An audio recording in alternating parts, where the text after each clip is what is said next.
Jæja, Guðmundur, blessaður. Það landsfundur Sjálfstæðisflokksins í Bretlandi, hann stendur yfir og það logar allt í væringum. Það eru grunur að einhver sé að reyna að fella Liz Truss. Það eru ásakanir, fingur á lofti. Já, það hefur aldrei gerst í sögunni að nokkrum klukkutímum liggur við eftir að ný formaður kosinn og verður forsætisráðherra þegar farið að tala að það þurfi að skipta foringja. Íhaldsflokkurinn með langa hefð fyrir því að skipta foringja eins og var gert þegar að Boris Johnson var gersamlega búinn að koma sér út úr húsi allstaðar. En aldrei hefur það gerst svona hratt. Og það athyglisvert að fylgjast með á landsþingi Íhaldsflokksins að það eru áhrifamenn í flokknum eins og Michael Gove, Penny Mordaunt, Nadine Dorrit, allt háttsett fólk í flokknum sem hefur verið ráðherrar og reyndar Penny Mordaunt ráðherra núna eiginlega þingflokksformaður en það hefur ráðherra ígildi og þannig að það eru miklar væringar, þannig að það ekki bara óánægjuraddir á göngunum, heldur hafa þær birst hjá framamannum í flokknum og ekki að furða vegna þess að það búin að vera svo alveg svona eins og maður segir á ensku mind-boggling, alveg ótrúleg óstjórn hjá nýju ríkisstjórninni og fjármála og forsætisráðherranum. En það raunhæft að Íhaldsflokkurinn fari út í það að það tekur 2-3 mánuði? Það raunhæft? Sko, reglurnar segja að það sé ekki hægt að skipta formann allavega í 1 ár. En það var svo mikil óánægja að það var verið að tala að breyta reglunum. Mér finnst það mjög ólíklegt að þetta fari í gegn. En mér finnst mjög líklegt að orðum það þannig, það kæmi mér ekki á óvart að Liz Truss ekki sá íhaldsforingi þegar það næstu kosning að koma. Já, þau myndi ekki treysta sér í kosningar með henni. En þegar stjórnmálaforingi lendir í þessari stöðu að missir raunverulega trausta eigin þingflokks, að þá verður erfitt fyrir að ná öllu í gegn. Þannig að hún getur ekki bara kynnt stefnuna og treyst því að þingflokkur standa á bakvið hana. Heldur verður hún raunverulega að fara bara að semja, eins og hún sé í minnihlutastjórn. Hún þarf að semja hvert einasta mál í gegnum þingflokk. Það sem alls konar hagsmunir, til dæmis að bara hagsmunir að hún komi illa út. Nákvæmlega. Sko, það mikil fyrir þingmenn Íhaldsflokksins. Það sem hún heppin það að flokkurinn með 80 þingsæta meirihluta ef ég man rétt. Þannig að hún með mjög tryggan meirihluta á þingi.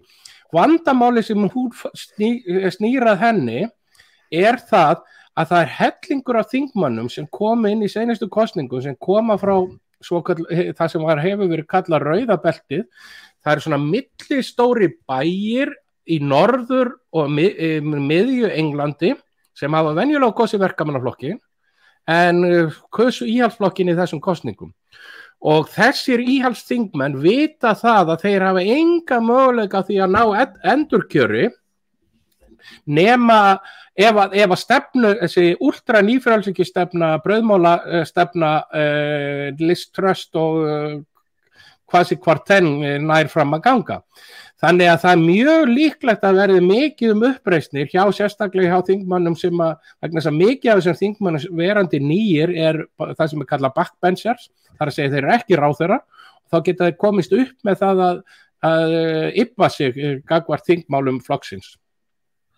Og þetta svæði sem að Johnson vann bæði út á sína sérstöku persónulegu stöðu en líka með því að raunverulega að þið verða að yfirgefa stefnu Thatcher og boða svona level up sem að reyna að klastra saman einhverju svona populískri hægri stefnu sem að myndi duga fyrir lágstéttarfólk og þau héruð sem að ekki hafa setið eftir í alþjóðavæddu kapítalisma.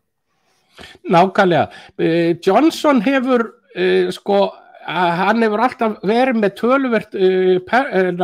töluvert út fyrir hennar harða íhaldskjarna og það ekki tilvíljun að hann var kosinn tvisvar borgarstjóri London sem í dag eldrauð en var frekar rauð á þeim tíma og hann þrátt verið það að vera mikið yfirstéttarfjölskyldu komin og farið í gegnum Eton og Oxford og þessa venjulegu yfirstéttarleið að þá hefur hann byggt svona populisma í kringum sig sem þýðir það að hann hefur verið að búa til mál eins og það nú Brexit búið að gera Brexit og þá tækifæri til þess að lyfta upp norðrinu.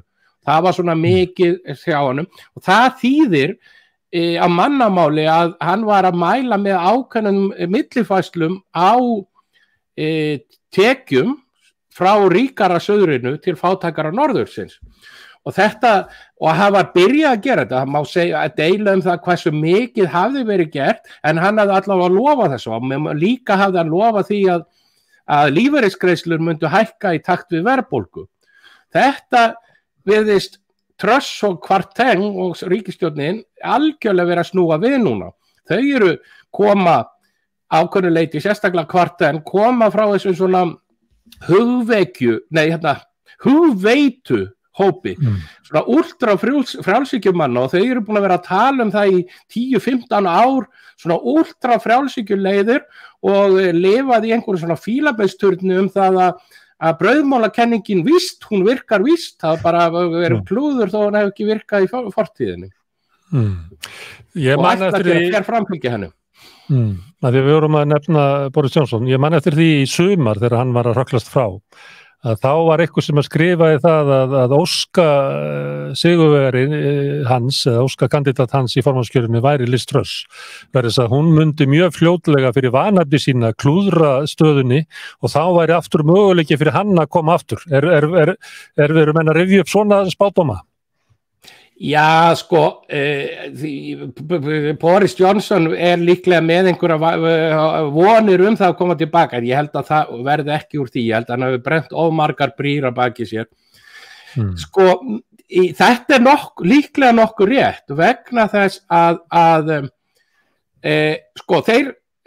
þeir sem voru að berjast leiðtogasæti í Íhaldsflokknum voru annars svona ultra nýfrjálshyggja maður eins og Liz Truss.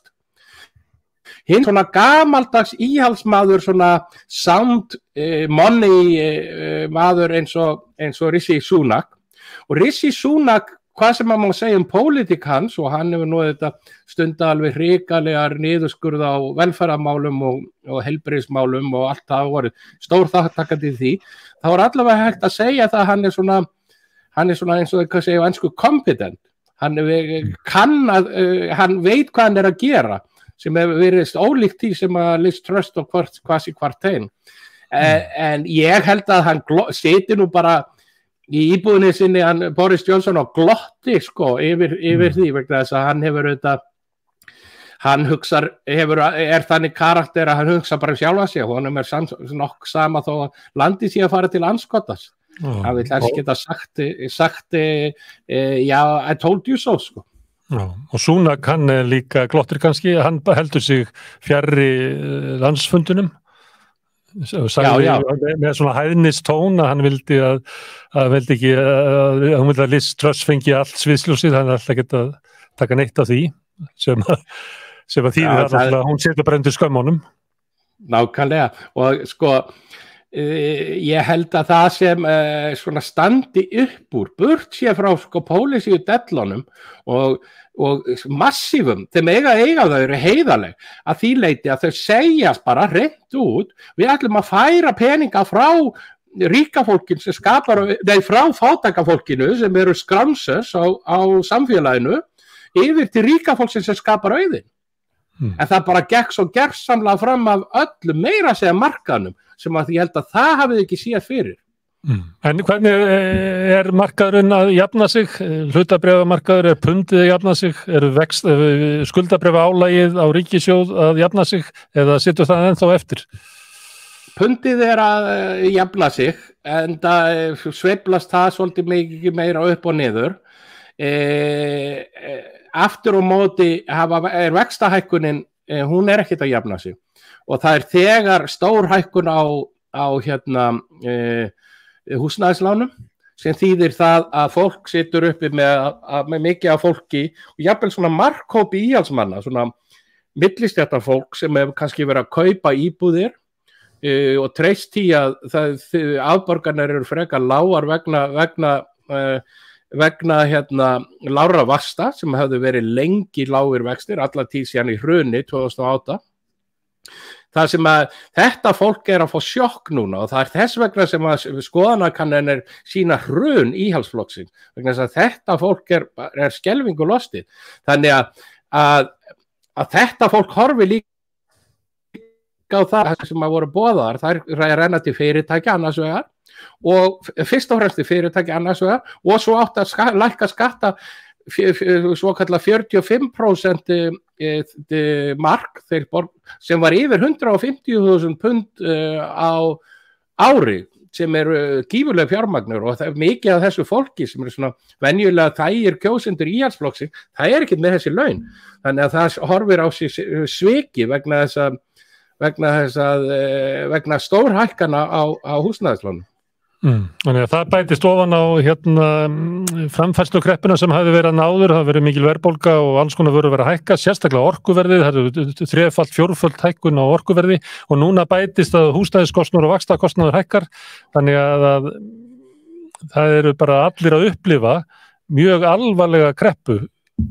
Já, og það sem að skiptir mjög miklu máli það að það eru þetta hækkun á aðföngum, matur hefur hækka og allar vörur og það enda við verðbólgan, en það sem stóra hækkunin hefur verið á orkukostnaði. Orkukostnaður hefur meira en fjórfaldast.